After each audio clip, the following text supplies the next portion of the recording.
নমস্কাৰ বন্ধু বান্ধৱীসকল অসম লোকসেৱা আয়োগৰ ফালৰ পৰা এটি বিজ্ঞাপন প্ৰকাশ পাইছিল আৰু এই বিজ্ঞাপনটো প্ৰকাশ পাইছিল চতুৰ্থ বৰ্গৰ কৰ্মচাৰীৰ বাবে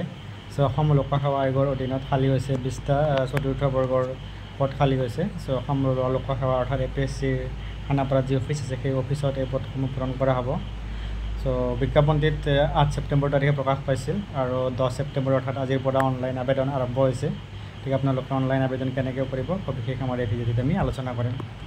প্ৰথমতে চাওঁ আহক যে বিজ্ঞাপনটোত কি আছিলে যে অসম লোকসেৱা আয়োগৰ কাৰ্যালয়ত চতুৰ্থ বৰ্গত পদত নিযুক্তিৰ বাবে ভাৰতীয় নাগৰিকৰ পৰা আবেদন আহ্বান কৰিছে পদৰ নাম হৈছে গ্ৰেড 4 আৰু মুঠ পদৰ সংখ্যা হৈছে 20টা মুঠ 20টা পদৰ ভিতৰত অসংৰক্ষিত অৰ্থাৎ আনৰিজাৰ্ভ পদ হৈছে 10টা আৰু তাৰে 3টা মহিলাৰ বাবে সংৰক্ষিত অন্যান্য পিছপৰা শ্ৰেণী অৰ্থাৎ OBC বা প্ৰাৰ্থীৰ বাবে পদৰ সংখ্যা হৈছে 5টা আৰু সেই 5টাৰ ভিতৰত 2টা মহিলাৰ বাবে সংৰক্ষিত চাহ জনজাতি আৰু আদিবাসী সম্প্ৰদায়ৰ বাবে সংৰক্ষিত পদৰ সংখ্যা হৈছে 1টা অনুসূচিত জাতি অৰ্থাৎ SC শ্ৰেণীৰ বাবে মুঠ পদৰ সংখ্যা হৈছে 2টা আৰু এই 2টাৰ ভিতৰত এটা হৈছে মহিলা প্ৰাৰ্থীৰ বাবে অনুসূচিত ভৈয়াম জনজাতি অৰ্থাৎ ST প্লেনৰ বাবে আছে এটা পদ আৰু অনুসূচিত জনজাতি পাহাৰীয়াৰ বাবে আছে এটা পদ সৰ্বমুঠ পদৰ সংখ্যা হৈছে 20টা আৰু ইয়াৰ ভিতৰত 6টা হৈছে মহিলাৰ বাবে আৰু বিশেষভাৱে সক্ষম প্ৰাৰ্থীৰ বাবে এটা পদ সংৰক্ষিত থাকিব এতিয়া চাওঁ আহক আবেদনৰ ডেডলাইনসমূহ অনলাইন আবেদন আৰম্ভ হৈছে আজিৰ পৰা অৰ্থাৎ 10/9/2025 পৰা আৰু অনলাইন আবেদনৰ অন্তিম তাৰিখ হৈছে 9/10/2025 অৰ্থাৎ 9 অক্টোবৰ 2025 লৈকে আপোনালোকে অনলাইন যোগে আবেদন কৰিব পাৰিব আৰু আবেদন মাচুলৰ পৰিশোধৰ অন্তিম দিন হৈছে 11 অক্টোবৰ এই পদসমূহত আপোনালোকে কেনেধৰণৰ দৰমহা পাব দৰমহা পাব পে স্কেল 12,000ৰ পৰা 52,000 টকালৈ আৰু গেট পে থাকিব 3,900 প্ৰেভেণ্ট 1ৰ অধীনত আপোনালোকে দৰমহা পাব লগতে অন্যান্য ভাত্তাসমূহ থাকিব যেনে DA মেডিকেল এলায়েন্স আৰু অন্যান্য ভাত্তাসমূহ থাকিব প্ৰাৰ্থী যোগ্যতাৰ কেনেকুৱা ধৰণৰ মাপকাঠি পূৰণ কৰিব লাগিব যে প্ৰাৰ্থীসকলে আৱাসিক প্ৰমাণপত্ৰ হিচাপে শিক্ষাৰ উদ্দেশ্যে অসমৰ প্ৰদান কৰা বৈধ স্থায়ী বাসিন্দাৰ প্ৰমাণপত্ৰ অথবা নিয়োগ বিনিময় পঞ্জীয়ন পত্ৰ প্ৰতিলিপি আপলোড কৰিব লাগিব অৰ্থাৎ আপোনালোকে PRC নাইবা এমপ্লয়মেণ্ট এক্সচেঞ্জৰ কাৰ্ড আপোনালোকে আপলোড কৰিব লাগিব শিক্ষকতা অৰ্হতাৰ বাবে অসমৰ যিকোনো নিয়োগ বিনিময় কেন্দ্ৰত আপোনালোকে বাধ্যতামূলক পঞ্জীয়ন থাকিব লাগিব বৰ্তমান সময়ত অনলাইন যোগে নিয়োগ বিনিময়ত পঞ্জীয়ন কৰিব পাৰে আমি আমাৰ ডেছক্ৰিপশ্যন বক্সত আমি লিংকসমূহ দি দিম তাত গৈ কিনে আপোনালোকে আবেদন আৰু নিয়োগ বিনিময় আপোনালোকে পঞ্জীয়ন কৰিব পাৰিব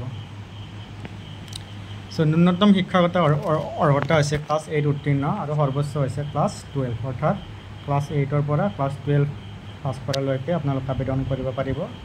ক্লাছ 12তকৈ বেছি অৰ্থাৎ ডিগ্ৰী পাছ কৰা প্ৰাৰ্থীসকলে এই পদসমূহত আবেদন কৰিব নোৱাৰিব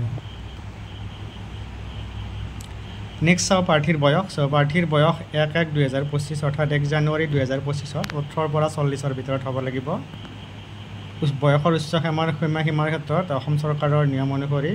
আপোনালোকে ঊৰ্ধ্ব সীমাৰ ৰিলেক্সেশ্যন পাব অনুসূচিত জাতি জনজাতি প্ৰাৰ্থীৰ বাবে 5 বছৰ অৰ্থাৎ উচ্চ সীমা 45 বছৰলৈকে OBC আৰু চাহ জনজাতি সম্প্ৰদায়ৰ লোকে 3 বছৰ অৰ্থাৎ 43 বছৰলৈকে শাৰীৰিক অক্ষম ব্যক্তিয়ে 10 বছৰলৈকে কি পাব বয়সৰ উচ্চ সীমাত ৰেহাই পাব অসম চৰকাৰত যদিহে কৰ্মচাৰী হয় যিসকলে বৰ্তমান চাকৰি কৰি আছে তেওঁলোকে এই পদসমূহত আবেদন কৰাৰ বাবে নো অবজেকশ্যন চাৰ্টিফিকেট দিব লাগিব লগতে ক্ষুদ্ৰ পৰিয়াল নীতিৰ অধীনত আপোনালোকে এখন ফৰ্ম আছে পত্ৰ A স্মল ফেমিলি নৰ্মছ সেইখন আপোনালোকে অনলাইন যোগে আপলোড কৰিব লাগিব প্ৰাৰ্থী বাছনি প্ৰক্ৰিয়া 2টা স্তৰত সংঘটিত হ'ব প্ৰথম স্তৰত প্ৰাৰম্ভিক পৰীক্ষা আৰু প্ৰথম পৰ্যায়ত আয়োগে OMR ভিত্তিত এটি পৰীক্ষা পাতিব আৰু ইয়াৰ সৰ্বমুঠ নম্বৰ থাকিব 100 100ৰ ভিতৰত গণিতৰ থাকিব 20 নম্বৰ সাধাৰণ জ্ঞানৰ 20 নম্বৰ আৰু সাধাৰণ জ্ঞানখিনি বিশেষকৈ অসমৰ ভিতৰতে থাকিব ৰিজনিং অৰ্থাৎ বুদ্ধিমত্তাত থাকিব 20 নম্বৰ সমাজ বিজ্ঞানত থাকিব 20 নম্বৰ বিজ্ঞানত থাকিব 10 নম্বৰ আৰু প্ৰাথমিক ইংৰাজীত থাকিব 10 নম্বৰ আৰু প্ৰশ্নসমূহৰ মানদণ্ড 6ষ্ঠ 7ম আৰু 8ম শ্ৰেণী পৰ্যায়ত হ'ব মুঠ সময় থাকিব 2 ঘণ্টা সৰ্বমুঠ নম্বৰ থাকিব 100 সো দ্বিতীয় পৰ্যায়ত আপোনালোকৰ কি থাকিব মৌখিক সাক্ষাৎকাৰ হ'ব 1:5 অনুপাতত OMR বেছ লিখিত পৰীক্ষাত যিসকল প্ৰাৰ্থী পাছ কৰিব 1:5 অনুপাতত তেওঁলোকক মৌখিক সাক্ষাতৰ বাবে মাতিব নেক্সট আছে আবেদন মাচুল সো আবেদন মাচুল অসংৰক্ষিত শ্ৰেণীৰ প্ৰাৰ্থীয়ে দিব লাগিব মুঠ 47.20 টকা অৰ্থাৎ 47 টকা 20 পইচা OBC MOBC প্ৰাৰ্থীয়ে দিব লাগিব 47 টকা 20 পইচা আৰু অন্যান্য প্ৰাৰ্থীসকলেও 47 টকা 20 পইচা দিব লাগিব সো কেনেকৈ আবেদন কৰিব সো আবেদনকাৰীয়ে অসম লোকসেৱা আয়োগৰ অনলাইন আবেদন লিংক apsc.recruitment.in ৰ জৰিয়তে অনলাইন আবেদন কৰিব লাগিব আমাৰ ডেছক্ৰিপশ্যন বক্সত আমি বা কমেণ্ট বক্সত আমি লিংকটো দি দিম তাত গৈ কিনে আপোনালোকে আবেদন কৰিব পাৰিব সো আবেদনকাৰীয়ে প্ৰথমতে অসম লোকসেৱা আয়োগৰ ৰিক্ৰুটমেণ্টত গৈ গেট ফৰ বুটামত ক্লিক কৰিব লাগিব সো আমি আপোনালোকক কেনেকৈ আবেদন কৰিব লাগে এই ভিডিঅ'ত এতিয়া আপোনালোকক দেখাই দিম সো আমাৰ কমেণ্ট বক্সত যোনটো লিংক থাকিব তাত আপোনালোকে ক্লিক কৰিলে এনেকুৱা ধৰণৰ পেজ এটা খোল খাব তাত আপোনালোকে অনলাইন এপ্লিকেশ্যন লিংকত ক্লিক কৰিব সো অনলাইন এপ্লিকেশ্যন লিংকত ক্লিক কৰাৰ পাছত এনেকুৱা ধৰণৰ এটা পেজ খোল খাব অসম লোকসেৱা আয়োগৰ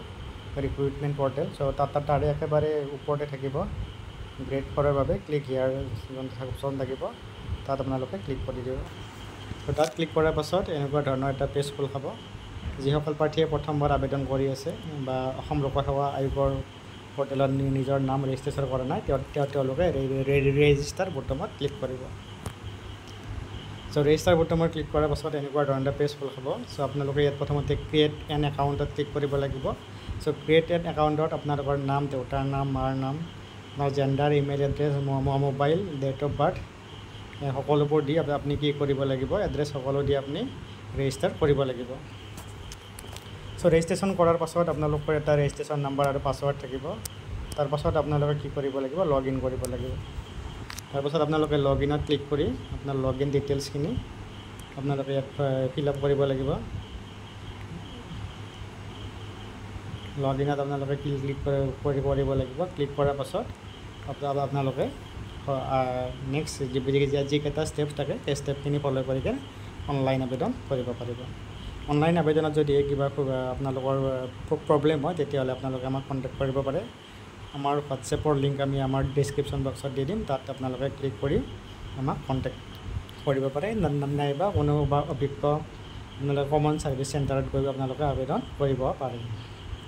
সো ভিডিঅ'টি চোৱাৰ বাবে ধন্যবাদ ভিডিঅ'টি আপোনালোকে যদি এই সুবিধা আপোনালোকৰ এই ভিডিঅ'টিৰ পৰা যদি কিবা সুবিধা হোৱা বুলি ভাবে তেতিয়াহ'লে ভিডিঅ'টি আপোনালোকে লাইক আৰু শ্বেয়াৰ কৰি দিব